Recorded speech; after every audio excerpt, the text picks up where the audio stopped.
Hello, and welcome to another surprise video, which would probably have been less surprising than the last Prodigy one had I actually remembered that it was Captain Picard Day. Maybe I would have asked for it off work, that's why this video is probably like 2 or 3 days late. Anyway, we got the new Season 2, it says a new teaser. I think it's more of a trailer. It actually gives us some proper stuff. And we're going to go over that today. I recommend, if you haven't seen that video, that trailer, click here to watch it. I'll be showing the relevant bits. I probably won't show it all, but and when I do show it, it'll be, well, right here. It'll probably be in the LCARS thing I normally do. So there's a chance to click that in a new tab, go watch it, come back. Welcome back. Hope you enjoyed that. Let's just jump straight in then. So right away, you know, it's the chateau. It sounds like he's shouting. I believe it was one of the Romulan people who worked there. New uniform. I don't recognize it. I think we'll get a better shot of it later. It kind of looks like his weird jacket, almost like Letterman jacket thing he wore in TNG, but without the color. Excellent question, Jean-Luc. Q, which we knew, but... You're a bit older than I imagined. Mon capitaine, how I've missed you. I think, a lot to go with Q here. I think, I'm glad he looks older, you know, than Voyager Q. First off, I think the line we just heard is gonna continue exactly like I predicted. It's like, you know, oh, you're older than I expected.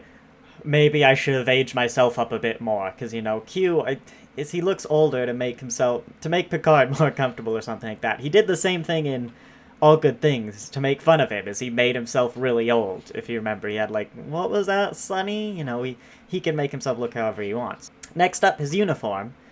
Someone mentioned it was rather Trelane-like on the Reddit, which, sort of. Black again. Everything's black in this. I can kind of see. It's been a while since I've seen TOS, but I do like this look for Q.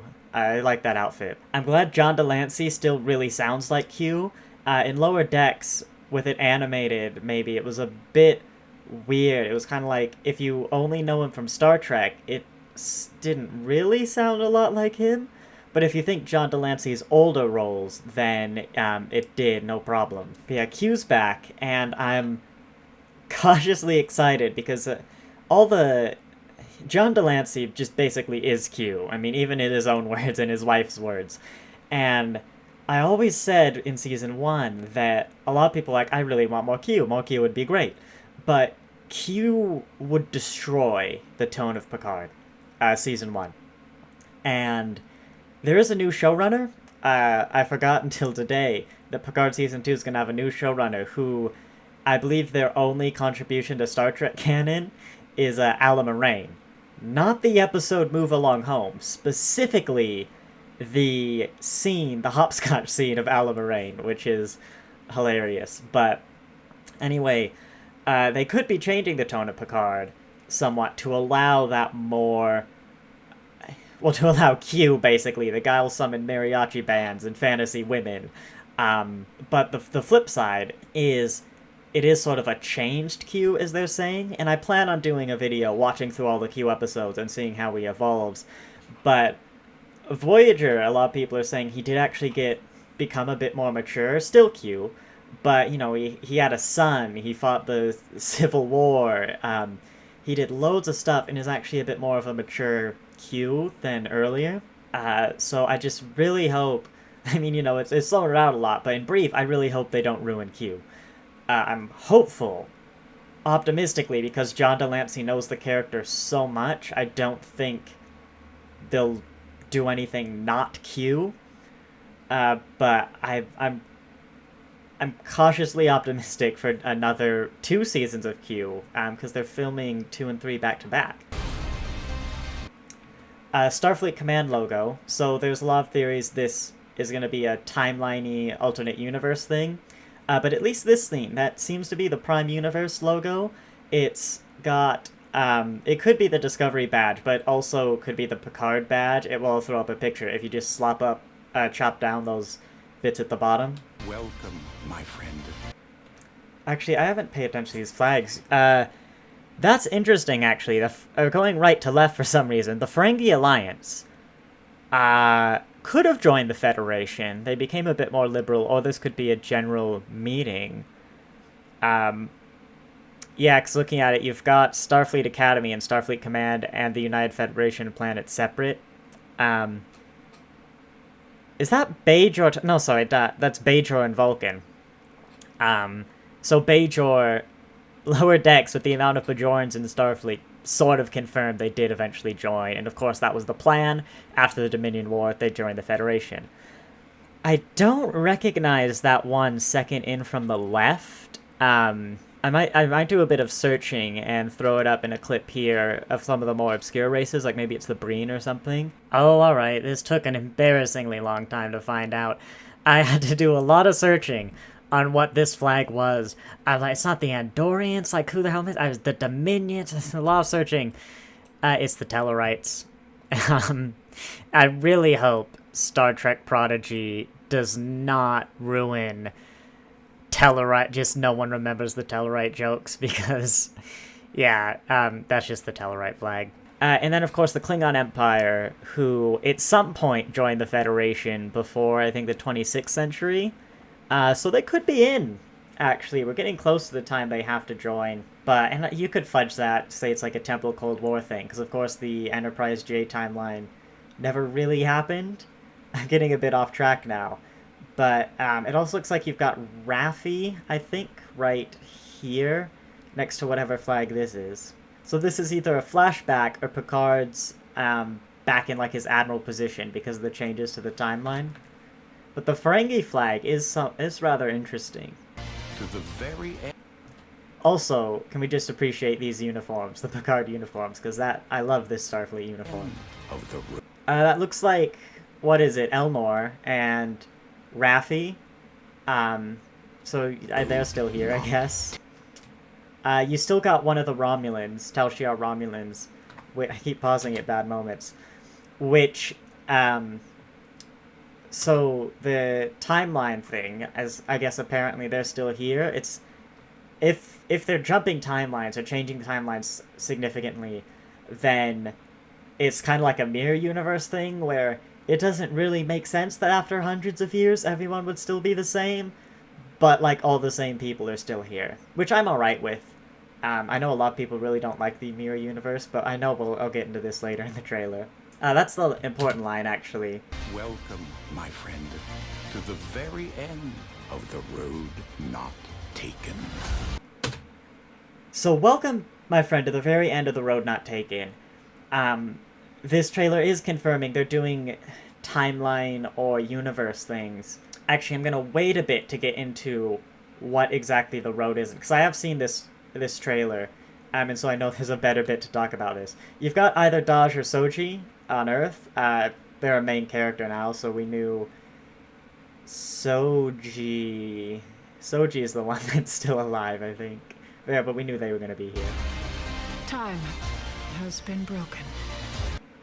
Time's been broken again. Doing weird stuff. Here's another great picture. I think this is a different badge Rios has now than what other people were using. Generally, a lot of this with all the black and stuff does look mirror universe-y, which is, I don't want them to do the mirror universe again. I actually liked it all the way through Enterprise. I really liked what they did with the mirror universe. But with Discovery, I'm just not liking it as much. The mirror universe was when Season 3 started going downhill for me. It went from great to just alright. In Season 1, it kind of highlighted the fact that all of the characters, the Prime Universe ones in Discovery, actually work better in the mirror universe for me, which is a problem. But for Picard, I really loved what Deep Space Nine did with the mirror universe, where you had the Terran Empire, and it fell, and humanity just became broken, enslaved, and they stopped being ruthless, evil tyrants and became just tired. They just wanted to live. And I loved what Deep Space Nine did with the mirror universe, humans. And I think they kind of broke it themselves a bit when they started sort of a rebellion and almost rebuilding the Terran Empire. But I really hope this isn't a mirror universe season. Just occurred to me it could also be a bit Section 31-y, but I very much doubt that it's Section 31. We can save the future, and I will get us home. Ooh, that line sounded cut. Hang on, let's do that again. We can save the future, and I will get us home. That's very much a bad cut. We will save the future, and I can get us home. So, it sounds like that might be something smashed together to mislead us. Or the actual line is way more spoily. So I'm not sure how much we should read into that. I think save the future is probably a proper line. But this almost feels like, the Marvel changing the trailers thing just done incredibly poorly. But that's interesting. Together. I remember, first thing I did when I saw this trailer is, oh, so Seven's not a Borg anymore. And then it keeps going. And it's like, okay, yeah, she's not a Borg. They're not letting us see it. Okay, she's clearly not a Borg anymore. Let me check. That might be the Fenris Rangers, actually. No, it's not the Fenris Rangers logo. And you know what that is, actually? That reminds me of Red Squad. Yeah, it kind of reminds me of the little, I think TOS also had this, but it gives me vibes of Red Squad, which probably isn't Red Squad, but it does give me those vibes. But yeah, anyway, it keeps going. It's like, okay, she's clearly not a Borg. Oh my god, she's not a Borg anymore. But that's the real interesting piece. Because whatever's happened to the timeline has to have been before Annika was assimilated, and I forgot to look up the dates for that. So, 2354, the Raven was sent on its mission. 2356 is when the Borg assimilated them. So if you look at the timeline, 5456 is right here, way before TNG. You have the destruction of the Enterprise C. It's after that. After Terok Nor, but before the loss of the Pegasus. What a lot of people have pointed out on the Reddit, and I tend to trust after the Guardian of Forever thing, I tend to trust the guesses of the crowd, is that 2355 was the Stargazer meeting the Ferengi, which, in theory, could have a significant effect on Picard's life. I'm not really sure how it would affect the Raven. They'd already left on their mission, but that is really the only moment we have in TNG that actually could change the timeline. Because nothing else around here really matters. I mean, Deep Space Nine wasn't built. I don't think that's going to be the big change. But the other problem is anything you do with the Borg will break the Borg time loop. So some people have said maybe Q-Who never happened. But Q-Who didn't introduce the Borg to the Federation. The First Contact did. And I think I'll have to briefly cover the Borg time loop. The Enterprise goes back in time at First Contact, and a Borg sphere lands on Earth. 100 years later, that sphere gets reactivated, and the NX Enterprise chases it down, destroying it, but not before they could send a message to the Delta Quadrant. That message arrives 200 years later in the 24th century, and the Borg send a cube to investigate. Then Q, as he basically admits in Voyager, actually sent the Enterprise to the Borg as a warning. It was a heads up. Hey, this is coming. Prepare yourselves. And of course, that then led to the Borg invasion of First Contact, which sent them back in time. Repeat. So, there are a few ways around this. You could have this be part of the Temple Cold War. You don't even have to show the Temple Cold War, just the NX chasing the Borg sphere rather, happened because the Temporal Cold War changed its mission and changed what happened. This is after the Xindi arc and everything. So that could be the thing, because I don't think Q has caused the changes in the timeline. He never really does. This feels more like a coming in to set things right. Time is broken, Picard go fix it sort of thing. Why can't he do it? I don't know, but it feels like that sort of thing. Kind of like an All Good Things or Tapestry, sort of. Well, Tapestry was a bit different, but yeah. A lot of people have said maybe the Borg have actually taken over. I don't think that's what's happening. I think if there's a change, it's that the Borg have somehow been removed from the equation, which would change the Dominion War, because the Federation wouldn't have been as prepared for it, wouldn't have been as militarized for it. It would have changed our first contact with the Romulans, because that was because we were investigating Borg activity. And of course, if you throw in the Temporal Cold War, that could be a small tie-in to Discovery. I know they kind of want these universes to collide a bit and intermingle, which is good. I liked it when classic Star Trek did that. But, you know what, actually? Having it be about the Borg, because Picard, if you remember, was always a 3-season arc. It was Picard wanted to do this specific thing, and that was the only way he would get on.